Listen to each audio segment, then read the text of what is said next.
মানে আপনি এই যে বললেন যে যখন মিডিয়া হাউসগুলো খুলছেন যারা ইনভেস্টার্স তারা মাথায় রাখছেন যে তাদের অন্য ব্যবসাকে প্রোটেকশন দেওয়া, যেটা আমরা যেমন বসুন্ধরা গ্রুপের ক্ষেত্রে দেখতে পাই যে তাদের অন্য ব্যবসাকে প্রোটেকশন দেওয়ার জন্য তারা এন্টায়ার একটা মিডিয়া ইন্ডাস্ট্রি বানায় ফেলছে।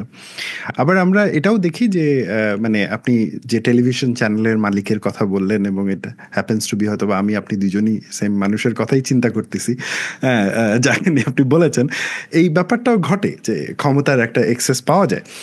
আমরা এটা বাস্তবতা বাংলাদেশের প্রেক্ষিতে, এটা আসলে অস্বীকার করার কোনো উপায় নাই এবং এটা যে বাংলাদেশে শুধু টেলিভিশন মালিকরা করেন তা না, এইটা বাংলাদেশের অনেক সাংবাদিকও করে থাকেন, এটা আমি অস্বীকার হ্যাঁ। করছি না।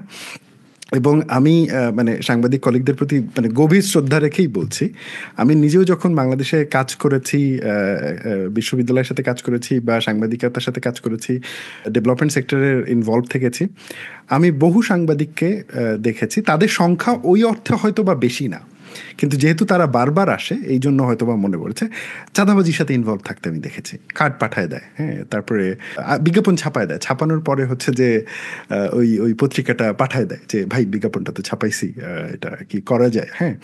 এবং এটা অনেকেই মনেও করেন না যে এটা চাঁদাবাজি।